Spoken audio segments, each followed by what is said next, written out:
Bienvenue dans ce culte de l'Ascension. Chers frères et sœurs, je vous invite tous, qui vous soyez, connus ou inconnus à notre paroisse Vernon-Taverny, de participer à ce culte.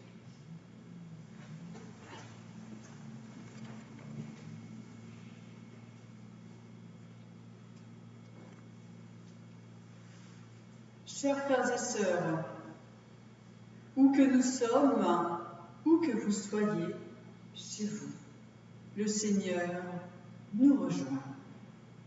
Que son amour se répande, que vous soyez assurés de sa présence là où vous êtes. En un mot, que la grâce de Dieu soit sur chacun de vous. Je vous invite déjà à la louange avec le chant 2108. C'est toi Seigneur qui nous unis.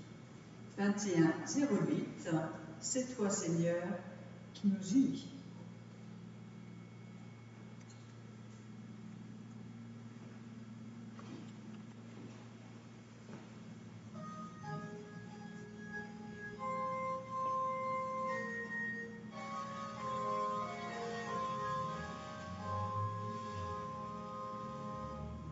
C'est toi, Seigneur,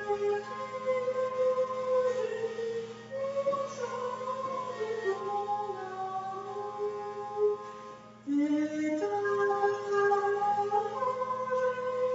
Jésus-Christ, nous rassemblons ce jour, réunis par une même foi, nous allons tous au-devant.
Je vous invite à la prière de repentance.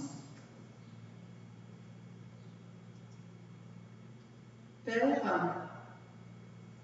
nous nous tournons vers toi tel que nous sommes, à la fois fatigués de n'avoir rien fait et fatigués d'avoir trop fait, à la fois fatigués et heureux de ce que nous avons entrepris cette semaine, à la fois découragés et motivés pour tout ce qu'il y a encore à faire. Pardonne-nous d'être sans cesse entre deux, jamais vraiment satisfaits. Père, sois auprès de nous, toi qui sais mieux que personne le sens de notre vie. Amen.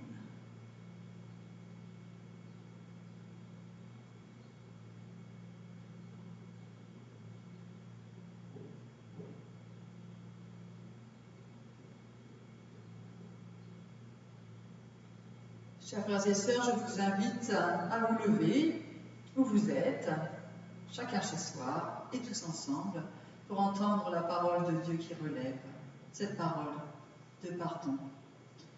Oui, le Seigneur a été, est et sera. Il est le seul qui maîtrise le temps, le pourquoi et le comment de chaque chose. Il vous a donné son Fils, afin que vous ayez la vie.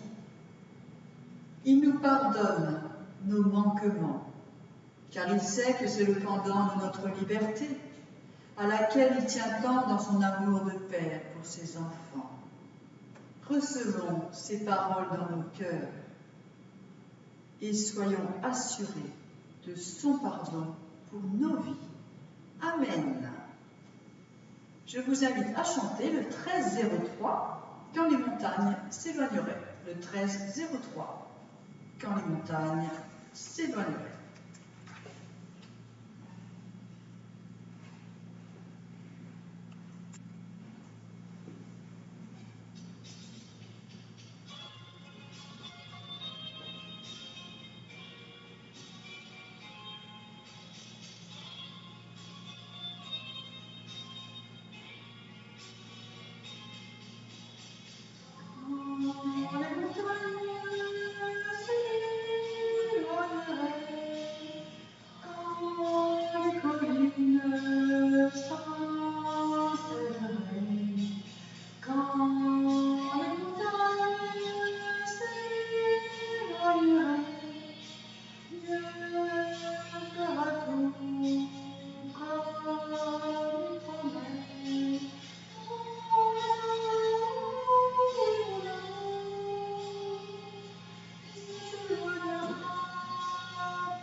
Je vous invite à la lecture biblique de l'Ascension. Nous sommes dans le livre des Actes des Apôtres, au chapitre 1, versets 1 à 12. Vous pouvez profiter que vous êtes chez vous pour prendre aussi ce texte dans vos Bibles. Donc dans les Actes des Apôtres, au chapitre 1, des versets 1 à 12. Cher Théophile, j'ai parlé dans mon premier livre de tout ce que Jésus a commencé de faire et d'enseigner jusqu'au jour où il fut enlevé, après avoir donné ses ordres par l'Esprit Saint aux apôtres qu'il avait choisis. C'est à eux aussi qu'avec beaucoup de preuves, il se présenta vivant après avoir souffert. Il leur apparut pendant 40 jours, parlant du règne de Dieu. Comme il se trouvait avec eux, il leur enjoignit de ne pas s'éloigner de Jérusalem, mais d'attendre ce que le Père avait promis. Ce dont leur dit-il, vous m'avez entendu parler. Jean a baptisé d'eau, mais vous, c'est un baptême dans l'Esprit Saint que vous recevrez d'ici peu de jours. Ceux qui s'étaient réunis lui demandaient, Seigneur, est-ce en ce temps-ci que tu vas rétablir le royaume pour Israël? Il leur répondit, il ne vous appartient pas de connaître les temps ou les moments que le Père a fixés de sa propre autorité. Mais vous recevrez de la puissance quand l'Esprit Saint viendra sur vous. Et vous serez mes témoins à Jérusalem, dans toute la Judée et en Samarie, et jusqu'aux extrémités de la terre. Après avoir dit cela, pendant qu'il regardait, il fut élevé, et une nuée le déroba à leurs yeux. Et comme il fixait le ciel pendant qu'il s'en allait, 2 hommes en habit blanc se présentèrent à eux et dirent, « Hommes de Galilée, pourquoi restez-vous là à scruter le ciel? Ce Jésus qui a été enlevé au ciel au milieu de vous viendra de la même manière que vous l'avez vu aller au ciel. » Alors, ils retournèrent à Jérusalem depuis le mont des Oliviers, qui est près de Jérusalem, dans le rayon des déplacements autorisés le jour du sabbat.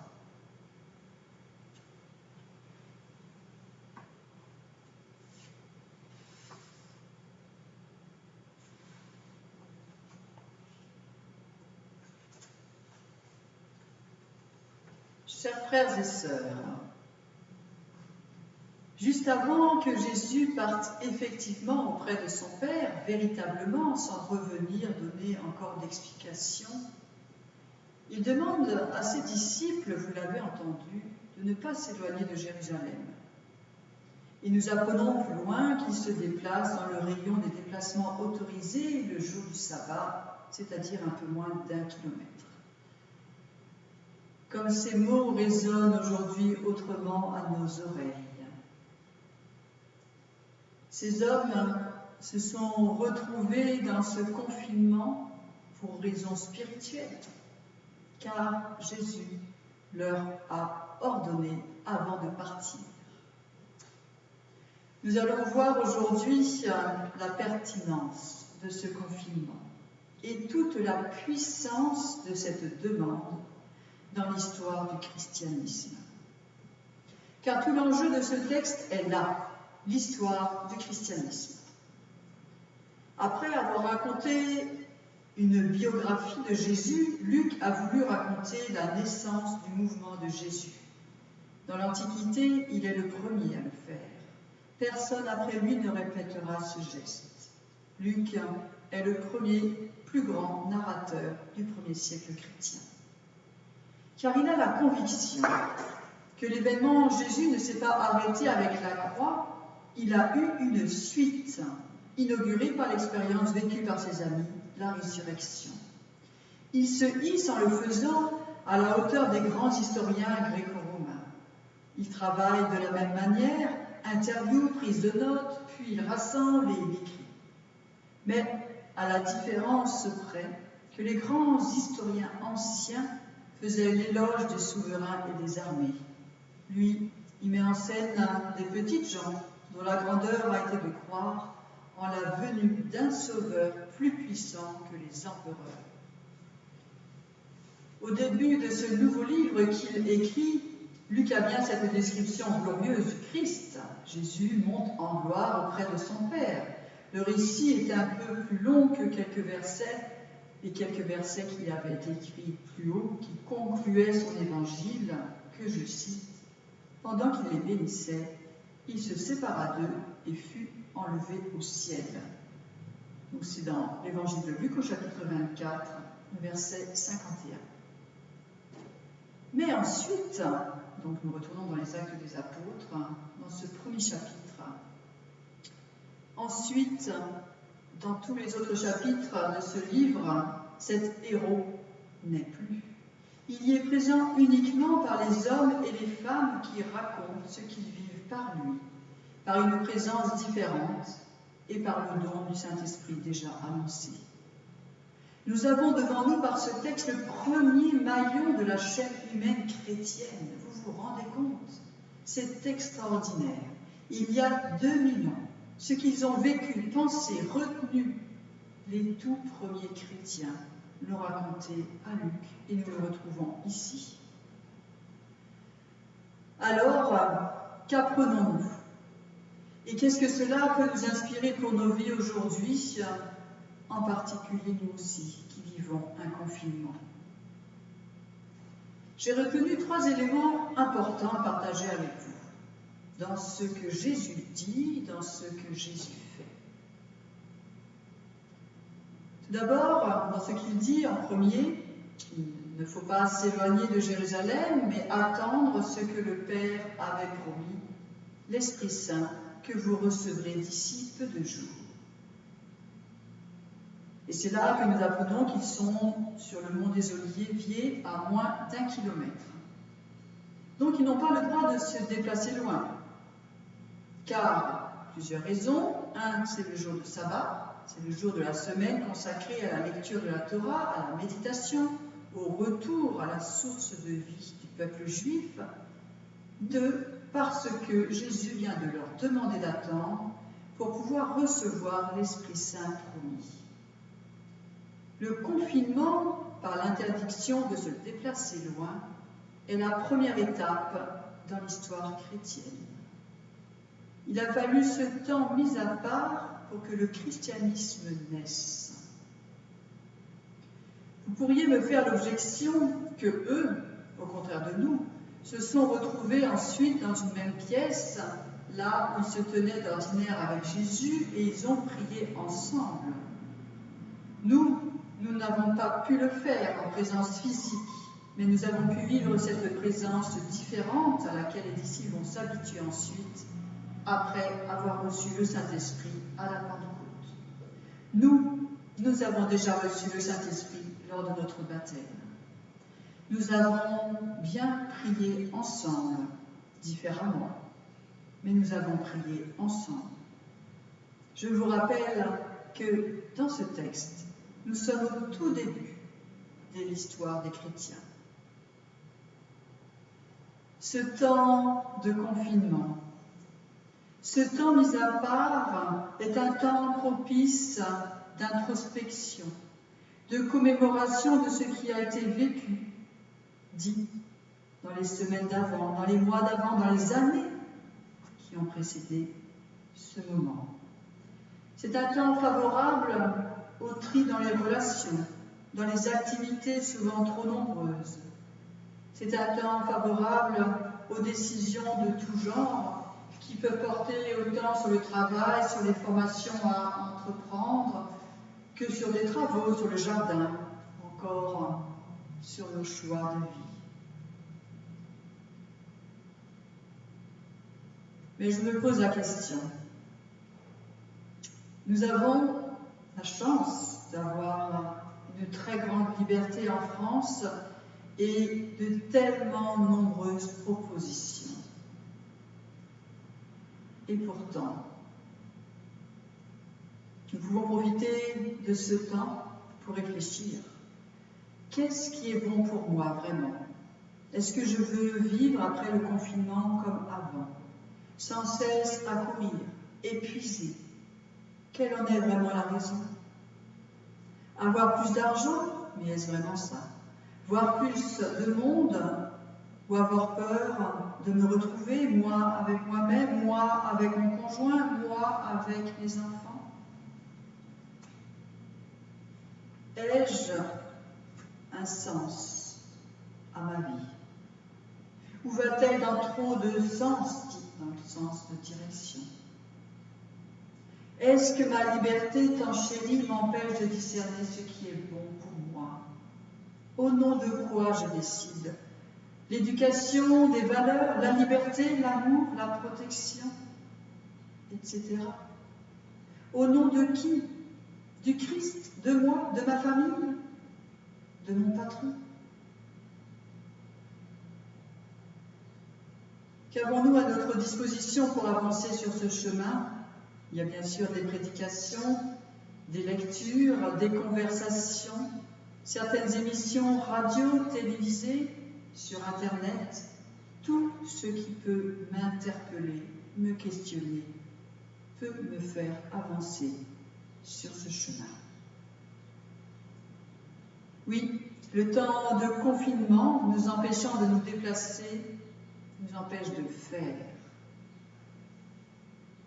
Il est un temps pour ne plus faire, mais être, exister fondamentalement. C'est un temps pour l'appropriation de sa propre histoire, un temps pour structurer sa vie. Comme les disciples vont par ce temps de confinement devenir apôtres, envoyés, nous aussi, nous pouvons profiter de ce confinement pour ce travail sur soi, sur le sens de notre vie. Comment devenir apôtre?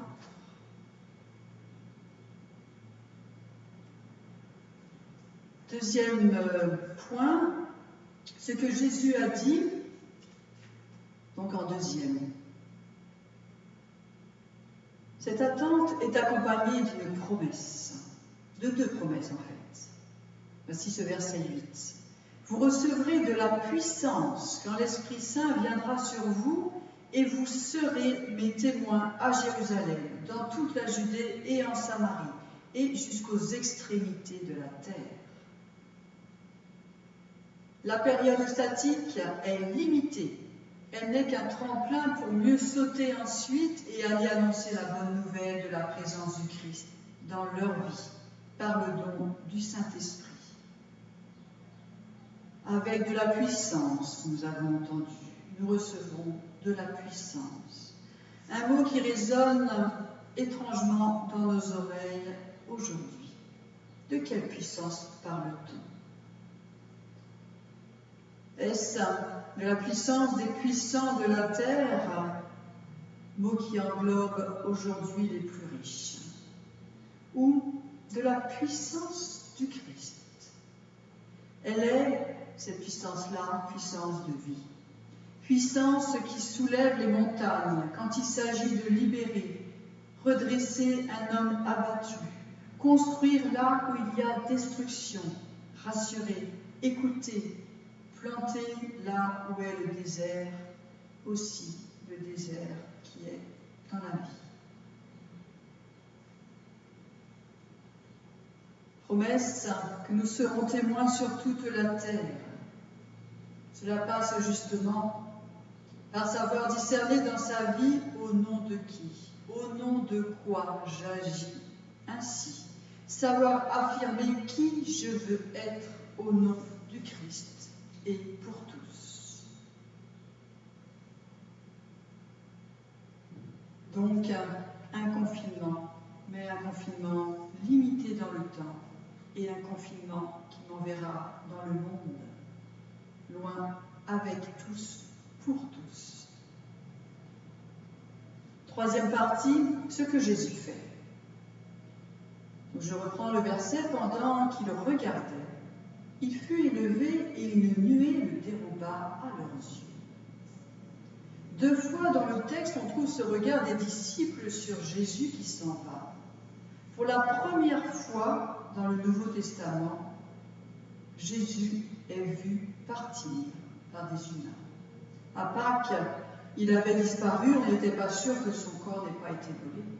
Ici, aucun doute possible. Et surtout, les disciples étaient enfin prêts à ce départ. C'est étonnant, tous ces détails, plusieurs départs différents. Cela m'interpelle comme l'humain est lent à croire. Il a fallu 40 jours d'enseignement après sa mort. 2-3 ans de vie avec lui n'avaient pas suffi. Il a fallu atteindre le cerveau, la zone de réflexion, de discernement, de décision. Mais en fait, c'est plutôt mieux au contraire quand on réfléchit, pour ne pas rester dans l'émotionnel qui par définition est limité dans le temps, que tout cela est bon. Il a fallu tout ça pour que son départ soit compris comme un début et non une fin. Pour que Luc décide de fermer son livre de biographie de Jésus, l'Évangile, et qu'il décide d'ouvrir un nouveau livre pour la suite. Une histoire qui n'en est qu'à son commencement, ses balbutiements même avec ses disciples. Une histoire qui s'écrit toujours avec nous, maillons dans ce moment, et qui n'en a pas fini, je vous l'assure. Malgré ce que l'on peut entendre autour de nous, l'Église a de belles années devant elle. Il suffit de vous regarder. Vous êtes là, à prendre ce temps chez vous pour suivre le culte, prier, louer ensemble, méditer, alors que vous auriez pu rester au lit et ne rien faire. Non, le Christ ne nous laisse pas tranquilles. Quand on l'a rencontré, il ne nous laisse pas tourner en rond chez nous. Le Saint-Esprit nous souffle des idées de choses à entreprendre, de réflexion pour aller mieux.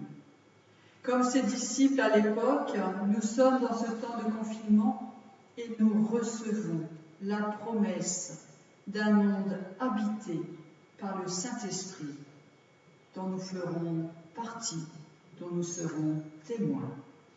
Alléluia, gloire à Dieu. Amen.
Je vous invite à chanter.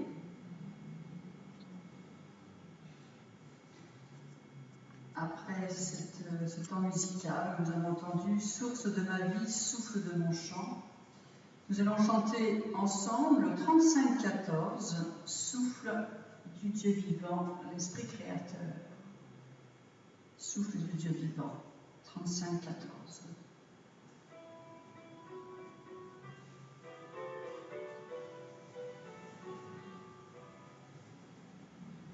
Souffle du Dieu vivant, l'Esprit créateur, début du monde. Souffle du Dieu vivant, l'Esprit créateur, couvre le chaos. Il par l'Esprit sonde, pour les rendre fécondes. Souffle du Dieu vivant, l'Esprit créateur, par les horizons. Souffle du Dieu vivant, l'Esprit créateur passe sur la plaine. Souffle du Dieu vivant, l'Esprit créateur réveille les morts. C'est lui qui nous fait vivre, c'est lui qui nous délivre. Souffle du Dieu vivant, l'Esprit créateur appelle le nouveau. Souffle du Dieu vivant, l'Esprit créateur rassemble les âmes. Souffle du Dieu vivant, l'Esprit créateur n'en fait qu'un seul corps. En jour de Pentecôte, enflammant les apôtres. Souffle du Dieu vivant, l'Esprit créateur emplit l'univers. Nous restons debout pour la confession de foi, que je vous invite à dire Amen à la suite. Avec toi, Jésus, Dieu passe chez les hommes.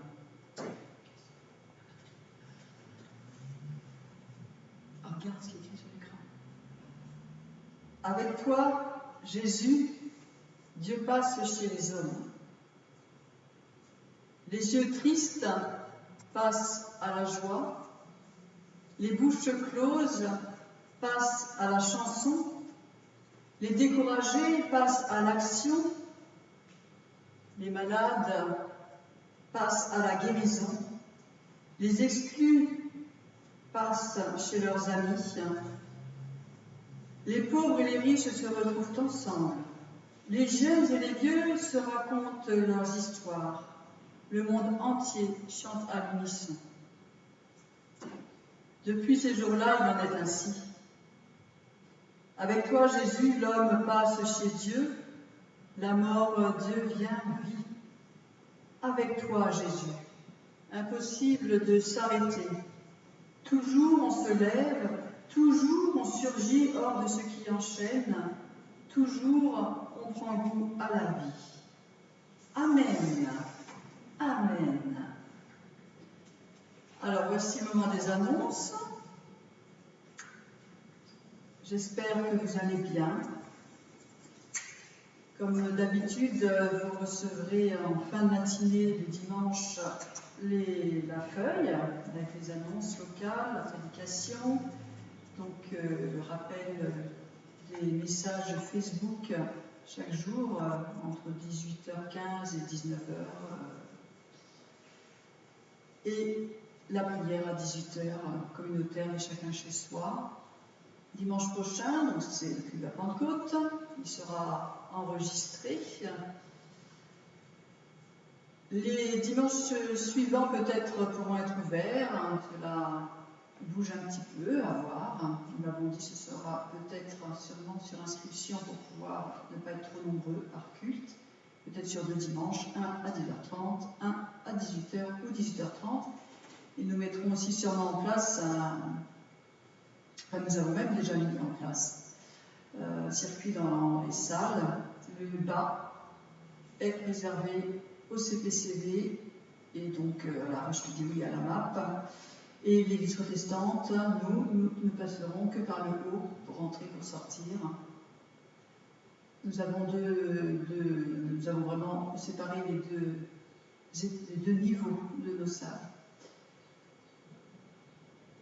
Vous avez déjà eu les informations par rapport au prochain portefeuille. Je compte sur vous. Allez voir le mail si vous ne l'avez pas encore lu. J'en ai parlé longuement dimanche dernier pour le dernier culte.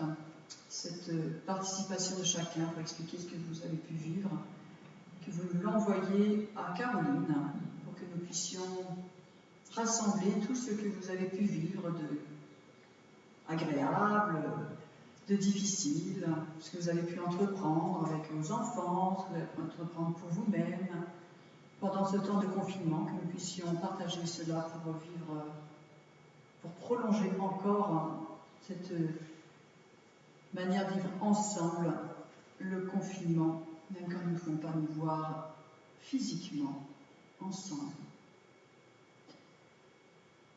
Voilà les différentes annonces que je peux vous donner aujourd'hui.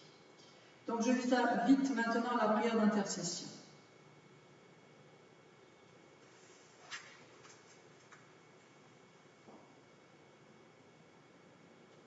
Seigneur, nous voulons te remercier pour ce moment de culte passé ensemble et chez soi. Recevoir ta parole, te prier, te louer avec nos frères et sœurs. C'est tellement important pour nous. Merci. Nous voulons te confier ton Église et les autres religions monothéistes dans le monde, leurs cultes tellement variés. Aide chaque responsable à trouver la manière la plus adéquate pour te faire connaître, malgré les restrictions actuelles. Nous voulons te confier ce moment de confinement. Aide-nous à le transformer en moment de réflexion, de décision, de meilleure connaissance de soi, de meilleure connaissance de toi. Fais-nous signe, montre à chacun des signes de ta présence. Nous voulons devenir des disciples à ta suite, comme ont été les nombreux chrétiens dans le monde depuis 2000 ans. Mais envoie-nous ton esprit, éclaire-nous, inspire-nous. Nous voulons te confier aussi notre communauté, nos familles, nos personnes seules, soient auprès de chacun, ceux qui travaillent, ceux qui attendent, ceux qui ont des enfants à l'école. Nous voulons plus largement te confier les enfants du collège, du lycée ou ces jeunes qui ne vont plus à l'école car ils ont décroché. Aide-les à trouver une voie qui s'ouvre, une voie bonne, avec les bonnes personnes réellement prêtes à les accompagner sur un chemin de réussite pour eux. Oui, Seigneur, nous te les confions. Nous aurions tant de choses à te prier, mais nous voulons les rassembler dans cette prière que tu nous as enseignée, que nous pouvons dire ensemble. Notre Père qui es aux cieux, que ton nom soit sanctifié, que ton règne vienne, que ta volonté soit faite sur la terre comme au ciel. Donne-nous aujourd'hui notre pain de ce jour. Pardonne-nous nos offenses comme nous pardonnons aussi à ceux qui nous ont offensés. Ne nous laisse pas entrer en tentation, mais délivre-nous du mal. Car c'est à toi qu'appartiennent le règne, la puissance et la gloire pour les siècles des siècles. Amen.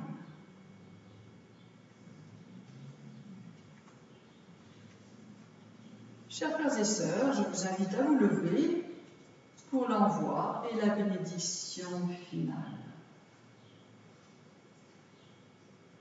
Chers frères et sœurs, Jésus part vers son Père, mais nous ne sommes pas abandonnés, chacun chez soi.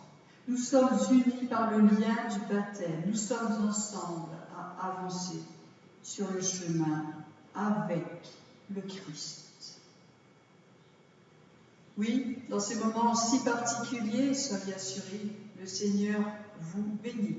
le Seigneur vous garde. Il vous donne son amour, il vous donne sa présence, il vous donne sa paix. Amen. Je vous invite à chanter pour finir le 35-19 pour que le jour qui se lève, que nous chantons 2 fois habituellement, nous regarderons, pour que le jour qui se lève, comment il est présenté. 35-19.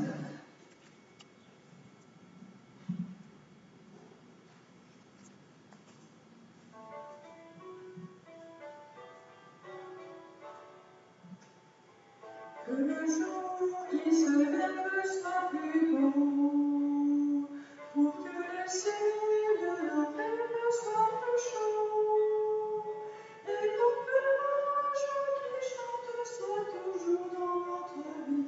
Seigneur, donne-nous ton esprit d'amour, que notre recherche soit plus fort. Pour que la paix soit au cœur de nos efforts, et pour que nos voix chantent le merci de chaque jour. Ô Seigneur, donne-nous ton esprit d'amour, pour que ton cœur brûle en nous comme un grand feu, pour que l'espoir illumine enfin nos yeux.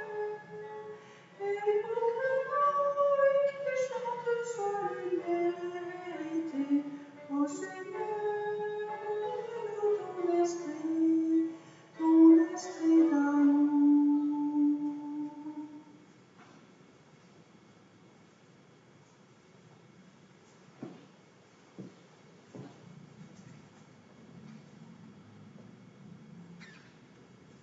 Voilà, chers frères et sœurs, chers amis, nous sommes arrivés à la fin de ce culte. Je vous souhaite une bonne semaine, un bon dimanche pour aujourd'hui et à bientôt.